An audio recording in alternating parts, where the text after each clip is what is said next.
I'm so tired of you. Every dog must have his day.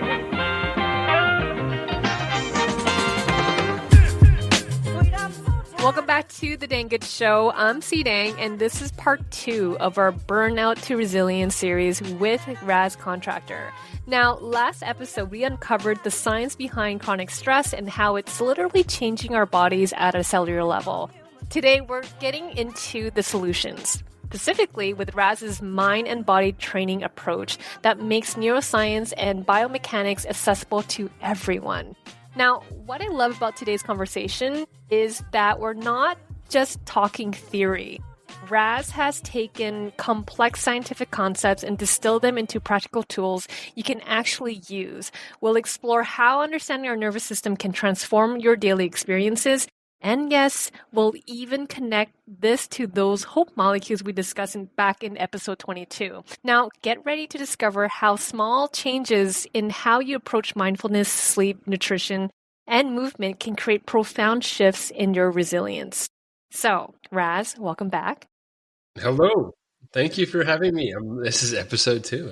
So the first question I'm going to ask you is, why is understanding our brain-body connection crucial for beating burnout? Now, this wasn't always known around the world. It's I'd say like 10, 15 years ago, you started to see some of the research come out on the Western side. That being said, on the Eastern side, it's always been there. Like the body is a holistic machine that is doing things across the board. So the brain and the body are connected. Ding! We didn't always pay attention to that on this side of the world.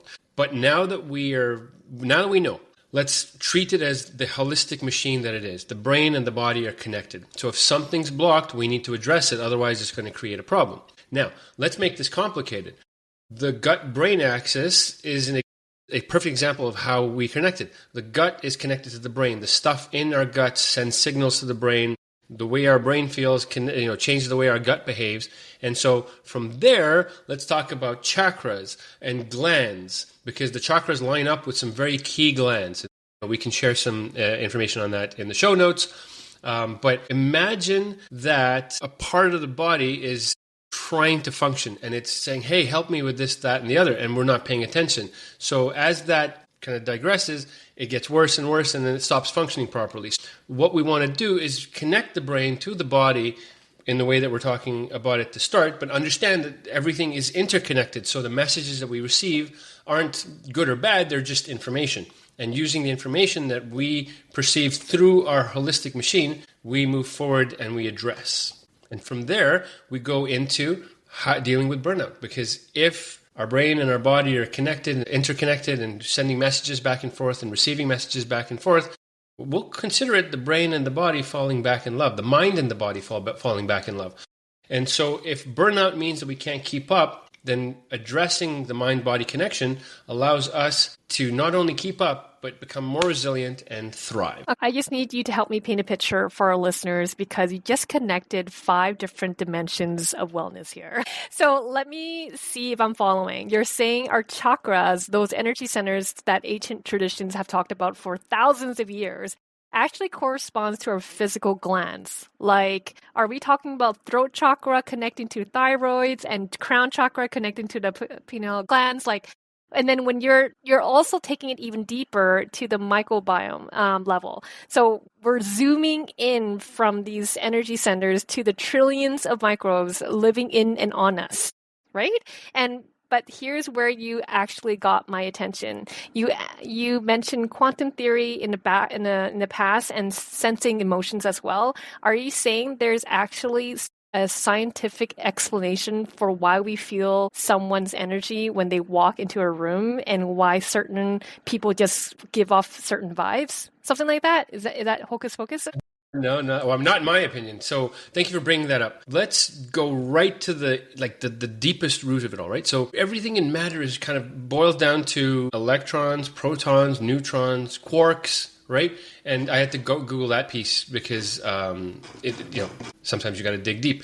But if that's the case, then our microbes are influencing how we feel and then how we act and vice versa. But also imagine the hormonal changes that are created as a result of the microbes doing this, that, or responding this, that, and the other way. So when I am stressed, my body's going to emanate stress. And if you picture us sitting across from each other, we're exchanging microbes because, the air from inside my lungs is coming out and the air from inside your lungs is coming out, and, dialing into maybe, the root causes of why the coronavirus epidemic spread was because of super spreaders who had a lot more spittle coming out as they were talking.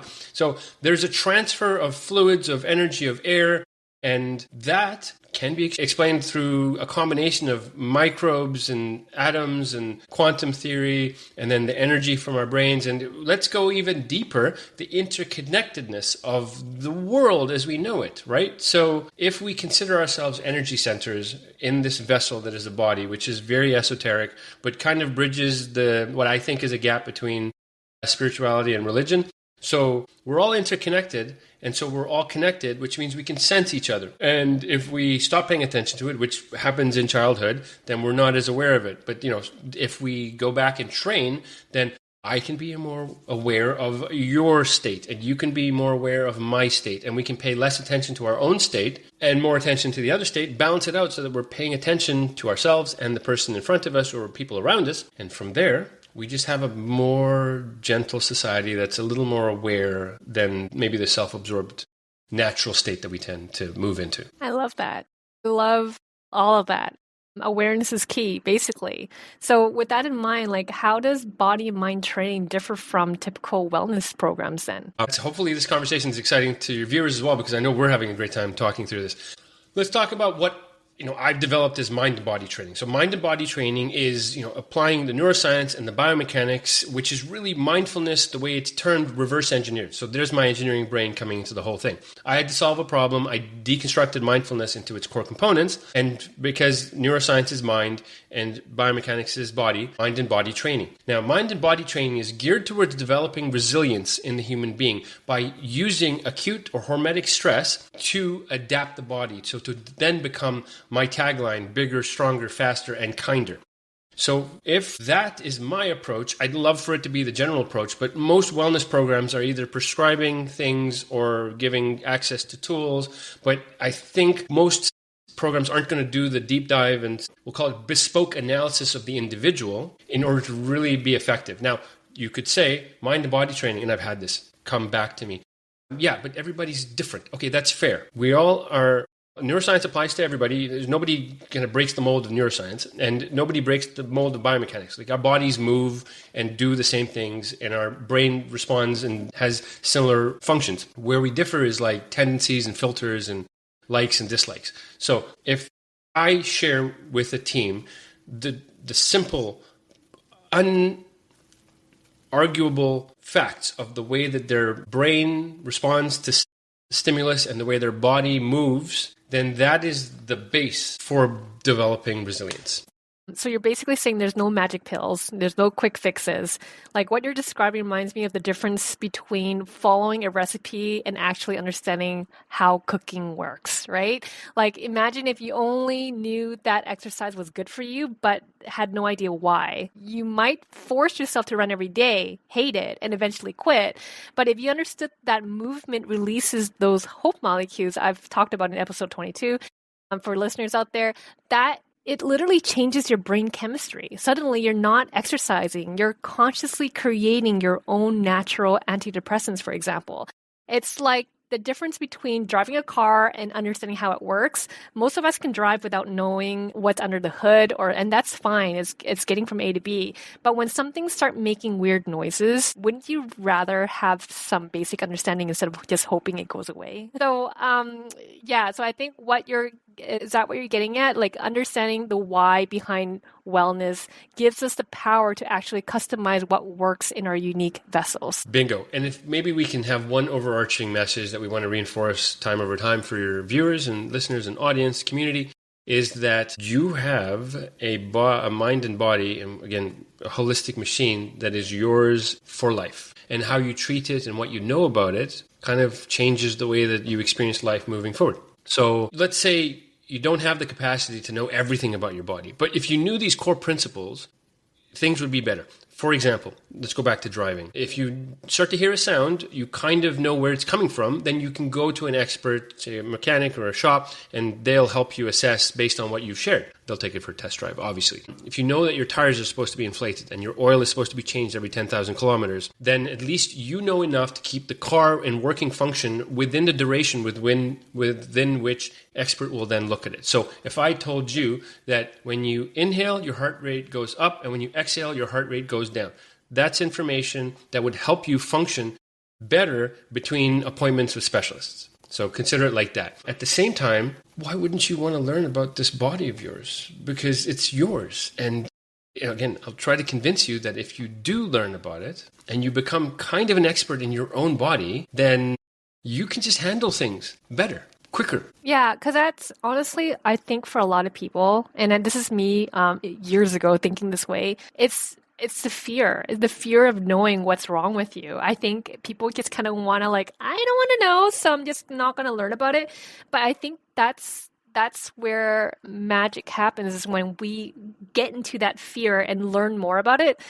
That fear goes away. The reason why we're fearful of things is because we don't know. And so what's the fix to that? Learn more and know more about it. Yeah. And I think when that perception came into mind, I was like, shit, I was fearful of not understanding a lot of things.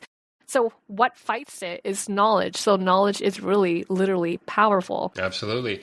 And at the same time, a lot of knowledge can be overwhelming. And so it's very important to take everything in bite-sized chunks, right? So, in the previous episode, we talked about taking baby steps in changing our routines or changing culture. And so even from a learning perspective, learn something, understand it, start to apply it, and then go for the additional knowledge. Because if you, consume a whole bunch, it's going to be overwhelming. And so just in general, right, pay attention to the signals and then use the signals to influence what you do next.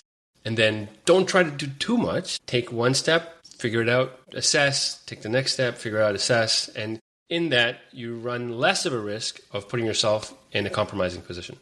I love how you break that down, which just kind of goes into our next segment, which is neuroscience made simple. So let's break down the complex science into actionable insights. As you said, let's start small, right? So can you explain what happens to our nervous system during chronic stress? Right. Our nervous system during chronic stress is in a state of stress which induces either a fight, flight, or freeze mechanism. And so if you imagine being stuck in a mild version of that for an extended period of time, then you're going to not be in an ideal state. And so in the first episode, we talked about flexing that muscle and keeping it flexed for a long period of time, not listening to the signals to let it go, refresh, stretch it out, shake it out, and then start to flex again. Imagine if your whole body was flexed, and we'll get into this later on the biomechanics side, but because it's flexed and it's likely imbalanced and it's going to be flexed and twisted up at the same time, so now you're creating sticking points, which then lead to inflammation, which then lead to chronic disease of some sort. We don't want to go there. But everybody's heading in that direction. And I'm like, I'm no different. There's always constant stressors around us, and we just have to do what we can to assess and try to relax and then try to recover and then take it on again. I think that's the hard part, is catching yourself in that downward spiral. So let's go back to that muscle analogy that you perfectly described my burnout experience. Looking back, I normalize living in crisis mode. The exhaustion, the tension, and the 3 a.m. racing thoughts. My body was constantly flexed muscle, as you described, and my nervous system have been stuck in panic mode for so long, and that I've been driving on the emergency brake on for years without realizing it.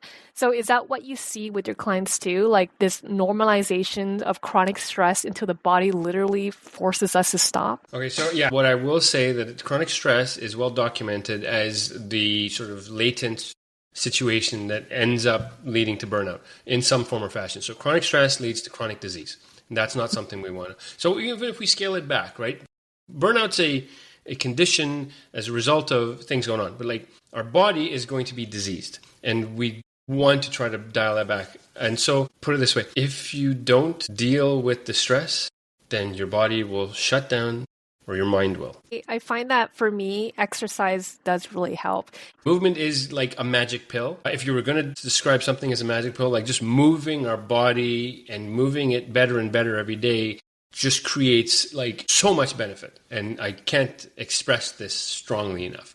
Now, as we move, we become better at it, and we flush out toxins, and we improve our digestion, and we become stronger, and we become more nimble, and then our brain continues to respond to this and fires up hormones, which then create the cycling of, I need this, I'm enjoying it, I'm looking forward to doing it. And so then you just get better and better. Like, for example, coming out of my 20s, I wasn't a morning person. And so I realized that was a problem. I tried to fix it. And so what I did is I just rolled out of bed, did some push-ups. Now, within months, I went from that to getting out of bed, driving to the park, doing a sprint session, going to the gym, lifting some weights, coming back, showering, heading to work. Like, that's a pretty drastic change in months. But going back to what we talked about before, baby steps. So started with push-ups, not even a bunch, just a few.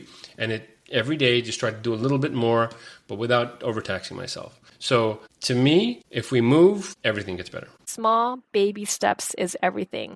So something else that I want to talk about, HRV, which is the heart rate variability. So how does understanding HRV help us? Okay. I love two ways to study, just to pay attention to some of the data in our body. So heart rate variability and the resting heart rate. Now, it's important to note that the heart rate variability isn't the same as our heart rate. So it's the variability in the heart rate as time goes on. And so at the beginning, I mentioned heart rate goes up when we inhale, heart rate goes down when we exhale. So consider that. If we're functionally breathing properly, then our heart rate should go up for 5-6 seconds and then down for 5 to 6 seconds. And so that should create quite a high variability in the heart rate from breath to breath over time. If we are not breathing effectively, maybe breathing shallow, holding our breath because we're stressed, then the heart rate's going to go up for like a second or two, and it's going to come down for a second or two. You're not going to see much of a change. It's going to be a pretty steady heart rate over time. So you could look at heart rate variability, and it is a measure of chronic stress load on the body. And then say your resting heart rate, we'll get into later, is how well we rest at night. So if your body's able to shut down, come down, and then have your heart rate drop effectively, then that means that your body's entering a nice relaxed state. So if we consider that we want to have a high heart rate variability and a low resting heart rate, then those are two measures that we can use through, say, a wearable, a ring or something around our wrist. I've used that. I've used a Whoop and an Aura. Thus far, like, it's just, again, data. And going back, like, your heart rate variability is going to vary. If you're stressed, it's going to drop. If you're feeling good and resting good, it's going to go high. So yeah, on average, I'm in the like 80 to 100, but I've had a 50 heart rate variability. When I got sick with COVID, it dropped to like the 30s. And that actually brings up a nice point, because there's actually a case study whereby the PGA Tour had a golfer who knew he had something which turned out to be COVID because he had a wearable. And that was because his heart rate variability dropped and his resting heart rate spiked. And so what they ended up doing is they actually bought wearables for everybody on the PGA Tour, because you can tell that you're getting really sick sooner. It'd be better to get that person out of the situation before it infects everybody, right? So yeah, very interesting information across the board. My ring, for example, I had this for 4 or 5 years. I had insomnia since I was a kid. For as long as I remember, I could never get sleep, but I could still function. And kept on getting sicker and sicker over the years. And so I took my health more seriously. And meditation is one thing that completely changed my life. Exercise is a second one. Looking at it as something that I need instead of what I must do is so different, changing that perspective. But then the Oura Ring 4 years ago was what fixed my insomnia, and I was able to sleep for 8 hours now. And it's so interesting because I'm so much more aware of how I feel. I haven't been sick for quite some time, and so with the Oura Ring, it data, really, it's so great because you get to see what you were before and how you are now, and it has been improving over time. So let's get into your personal matrix. I know your PRV is in the hundreds and your RHR is in the low 50s. How the heck do you, what is that number? Why is it so good, and how did you get there? Sure. So I want to talk a little bit about sleep too, because the reason is that these metrics that I recommend paying attention to are oversleep. So in your sleeps data, you'll get an HRV and you'll get a resting heart rate. So I also struggled with sleep my whole life. And fast forward to today, I sleep like a baby for the most part, like a baby that sleeps well, we'll say. I played in pubs as an 8 to 10-year-old, up to about 13, 14. And then I discovered instant messaging when I moved to Canada at 15. So I was up all night, and then, partying and studying in university, and then partying after university. And so by the time I got to my 30s, I had sleep. I was terrified because I didn't like going to sleep, and I would wake up and feel like I never slept, and it was just a bad situation. Routines, key. Breathing, learning to breathe effectively and opening up the body and relaxing before you sleep. But what the sleep tracking did for me is it kind of showed me that actually I don't think I slept, but I slept okay. And so you just stop paying attention to when you wake up and you fall asleep again easier, because it is normal to wake up through the night, but not knowing that you're just panicking every time you wake up. So the way that we train our HRV is to breathe effectively. So learn to exhale longer. HRV breath training is actually 4 counts in and 6 counts out, which is not extended, but that's a good place to start. Let's scale this up. In the practice of yoga, you're trained to take a breath in for a minute and a breath out for a minute. And so like I can do maybe 30, 40 seconds, and I might be able to get to a minute with a little more practice. But so it's just learning to breathe slowly. And if you breathe slowly and deeply, then your heart rate variability will increase and your resting heart rate will decrease. It's that simple. So next, I want to talk about the 4 pillars of performance, which I know it's all about what you do. So exploring mindfulness, sleep, nutrition, and movement, and then switching this to mindfulness, movement, nutrition, and recovery, I believe. So now my first question is, which pillar do people struggle with most?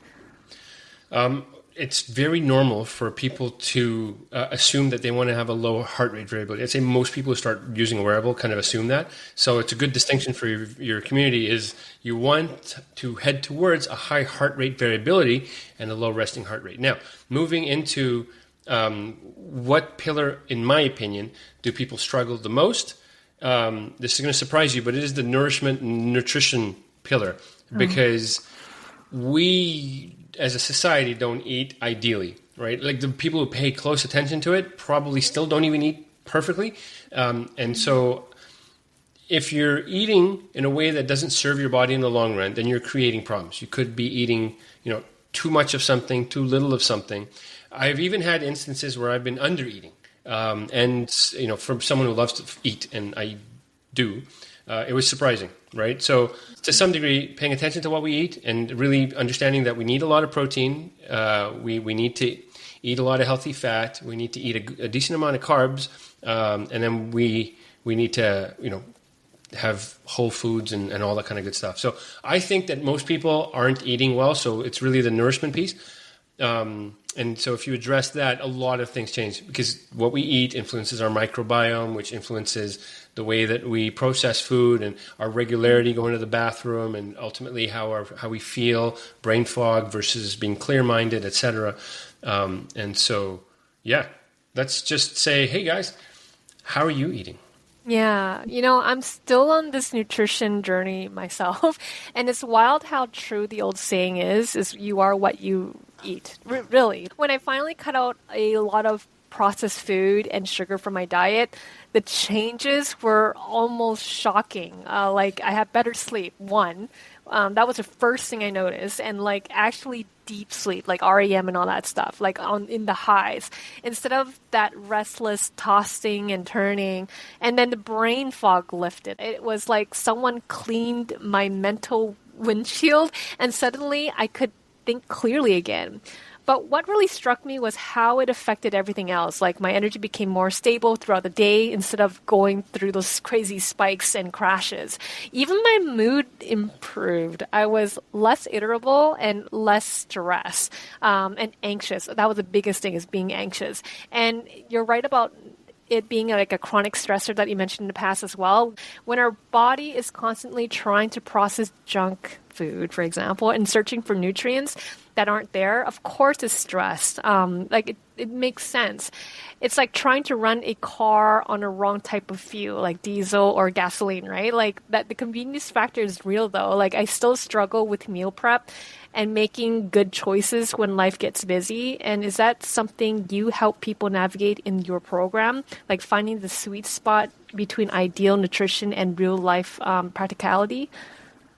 So I love how you connected nutrition to how it affected everything else. Like, so you eat proper, you eat better, you're going to see benefits in sleep, movement, and focus, and everything around that, right? So the way I see it is like it's the easiest thing to deal with because you choose what you eat, right? And so you don't need to change behaviors other than the choices you make. So you mentioned struggling a little bit in terms of getting busy, et cetera. And so, like a nutritionist would be the right person to support someone on a very intense nutritional journey. I like to consider myself like a bit of I got everything here to start your average person on a journey to move in a good direction.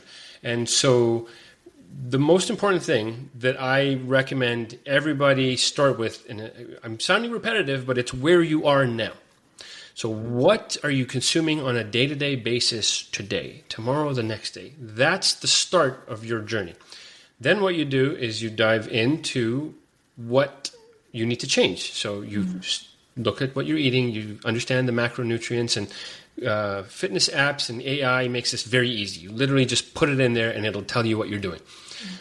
So once you understand you need more protein, or you might need to reduce your carbs, or you might need to increase your fats, or you might need to increase your vegetable count, or your fruit count, or your fiber count.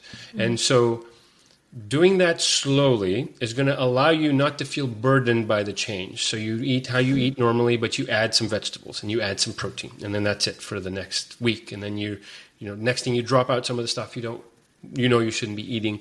And again, the benefits that come over time are going to influence your choices. I have a cool example on this front. There was a window where I was heavy, put on about 15 pounds actually, just when we had our son, and we were eating ice cream a lot, and we'd had to move out of the house, and so there was some frustration around that. That being said, when I recognized it and sort of changed the routine, then what ends up happening is my body starts to crave different things. So ice cream didn't taste as good, and it was too sweet. Just think about that. We currently are in a state where we crave ice cream and chips and pop and donuts and high rich foods which shouldn't be consumed on a regular basis. And if you pull it out of the diet for long enough, then blueberries and raspberries and blackberries and bananas are almost too sweet when you consider it, right? So we're talking about changing our body at a microbial level, at a cellular level, so that the brain starts to shift and doesn't say, I want that sugar high. Can you get that again? It's actually more like, I got things to do. We're going to focus on that. Hey, by the way, it's time to eat. And so let's eat some good stuff. I love that. And this actually goes into my next question. Like, how do these interconnect to create resilience? So consider this. If we breathe effectively, right, through the lens of being mindful in our breathing, then our body is expanding and contracting and holding itself strong and rebalancing according to the behaviors, whether you're sitting. I'm going to digress a little bit, but out there is some messaging. Sitting is the new smoking. No, actually, it's the way we breathe and hold ourselves when we sit. So if you breathe effectively while you're sitting, then you're not going to get pins and needles, and you're not going to collapse on yourself. You're going to be continually pushing through the diaphragm, through the pelvic floor, expanding into the hips, keeping the shoulders down, keeping the rib cage expanding. That's the benefit of being mindful. Then the movement piece, right? So in itself, breathing is movement, but then we start to walk. We start to move things around. We start to stretch ourselves on the ground. We start to hang off things. We start to, again, move a little faster. So the breathing influences the moving. Then we move to the nourishment. The way we eat is going to influence the way we sleep, the way we move, the way we feel, the way we act. And then at the very end is the recovery piece. So the way we recover is going to regenerate us to be able to do the next day the same or better. And technically we want to be 1% better every day. I love that basically recovery is a superpower. Because if we're not doing that well, then we will start lagging on the next day and the next day. So what's the minimum effective dose for each? I love the way you phrase that. There is one rule to follow when you're thinking like that. You start where you are and you just add a little bit. So it's the minimum effective dose is just a little bit better than what you're doing right now. If you're waking up in the morning and you're just rolling out of bed and drinking coffee and checking your phone, then the minimum effective dose to move yourself in a better state waking up is to wake up, breathe once, deep in, deep out, and then roll out of bed. Drink coffee, check your phone. I mean, I'm going to say roll out of bed, drink 2 glasses of water, wait half an hour, then check your phone. But get there in baby steps. So the minimum effective dose is, again, just a little bit better, a little change in the right direction compared to the previous behavior. I love what you said because it's so refreshing because you're right. Like when we see a massive list we should be doing, it's paralyzing. It's like, okay, I need to meditate for 20 minutes, exercise for an hour, meal prep on Sundays, sleep 8 hours a day, journal, do breath work. And then suddenly we're doing nothing because it's too overwhelming. I love that you're giving people permission to start small because let's be real, we've all been there where we go from zero to trying to be a wellness guru overnight. And by day 3, we're back on the couch eating chips and feeling like a failure. That's me, by the way. But when you start with something tiny, maybe it's just conscious breath before you check your phone in the morning or drink the 2 glasses of water, as you said, that's doable. And more importantly, it's sustainable. So what I've noticed in my own journey is that these micro habits are like seeds. You plant them thinking it's so small, it can't possibly matter, but then they start to grow and connect. That one breath becomes 5 minutes in the morning mindfulness. The extra water leads to better food choices. And then suddenly, like you said, months later, you look back and you think, wait, when did I become this person? Like, how did I actually start taking care of myself? It kind of sneaks up on you, and these small wins are like the best. Is that what you see with your clients too? That the people who start the smallest often ended up making the biggest transformations? So I think in general, the tortoise and the hare, right? Let's look at that story.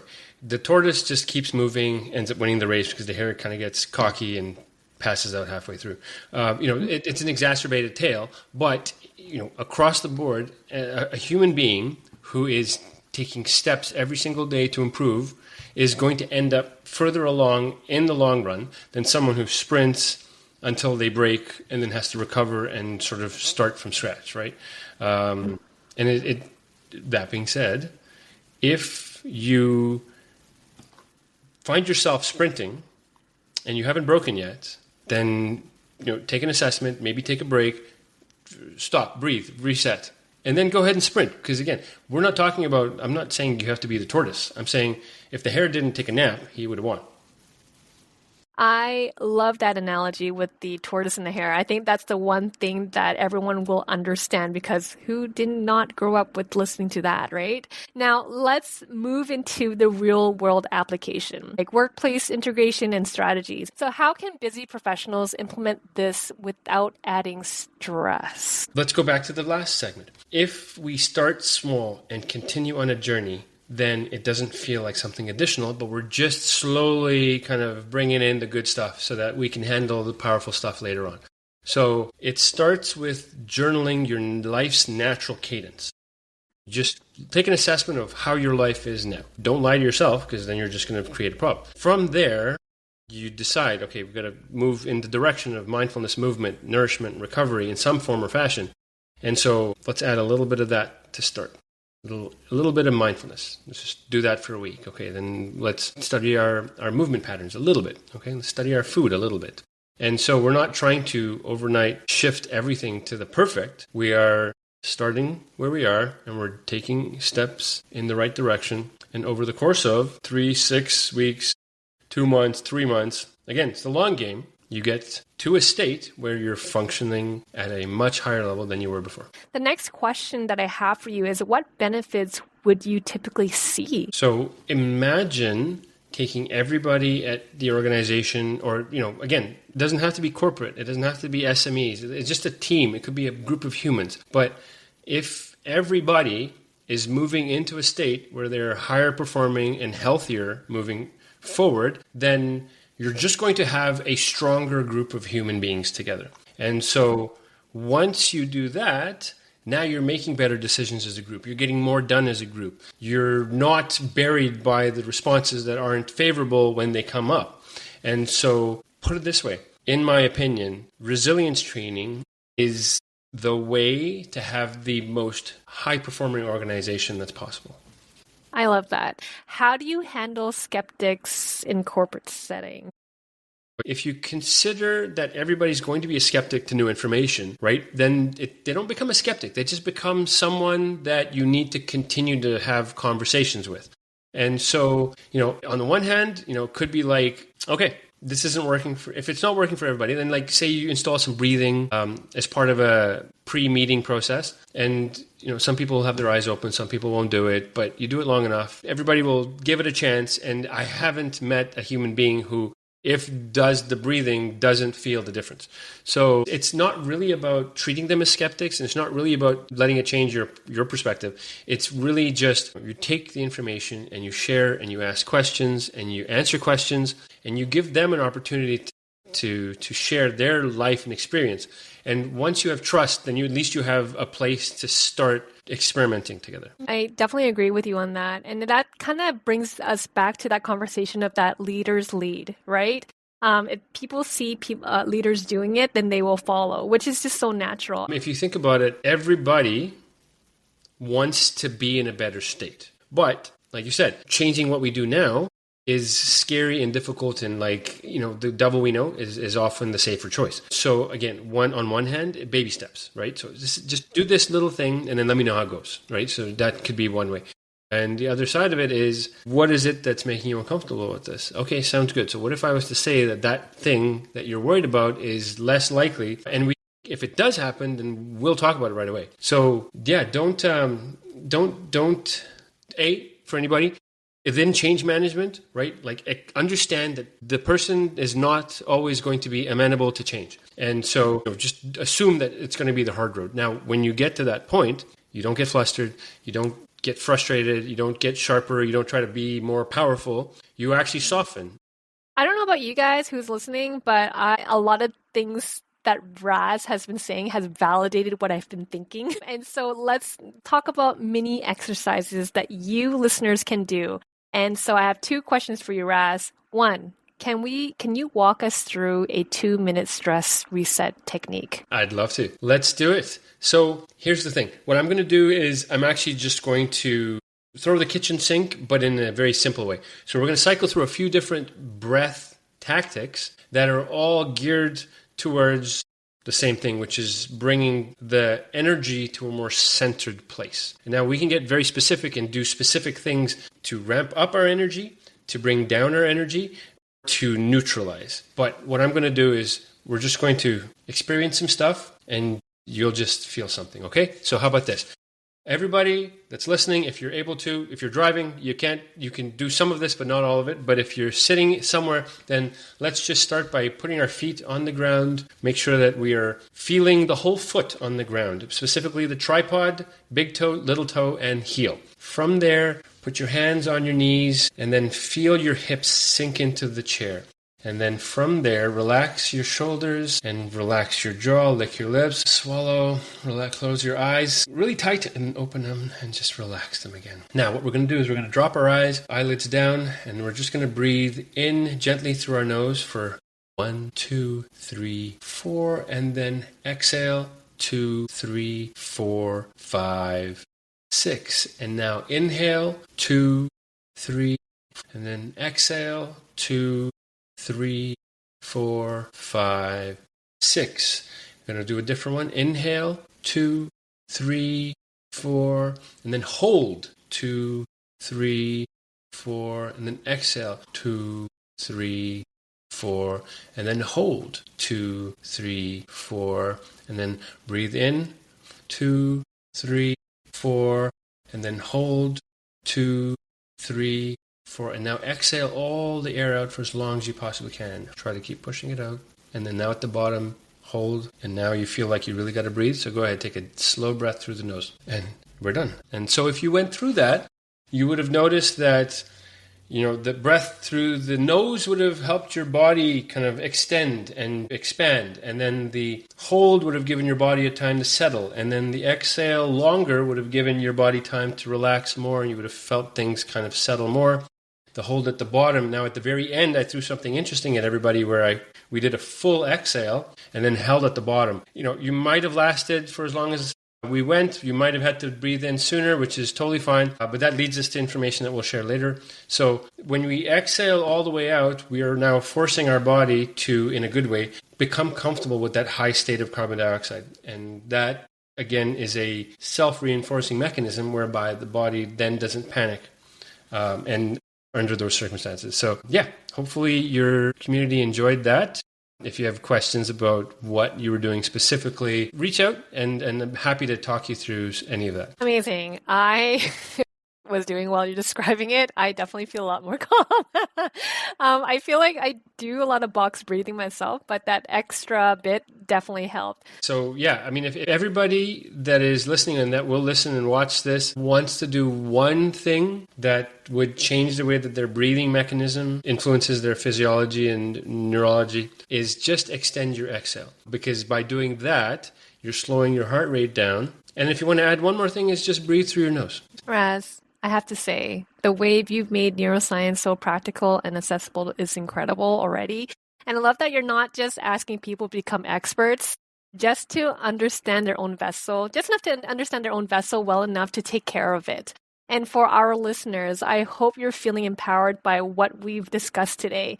Remember, you don't need to implement everything at once. Pick one area. Maybe it's adding a 5-minute morning meditation or taking a short walk and start there, or just breathing as well. So the next episode, we're shifting from individual wellness to team dynamics. We'll explore how to build cultures that support resilience rather than create burnout. And if you want to dive deeper into the hope molecule we've mentioned today, check out episode 22 in season 1, and where I go into details about how exercise literally creates molecules that boosts your mood and mental resilience. Now, you can all find show notes, transcriptions, and resources from today's episode at c-dang.com. And of course, Raz, you can visit his website at highlevelthink.com.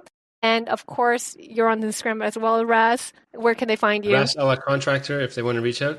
And yeah, happy to chat with anybody. Like we've mentioned about me, like chronic stress is something that I think is important for everybody to know about, and the fact that dealing with it is powerful. So don't be shy. I'm happy to have a conversation. Amazing. So again, thank you again for being here, Raz. And thank you, listeners, for being here with us. Now keep taking those small steps towards wellness. And remember, progress over perfection. Much love. C-Dang signing out. Bye.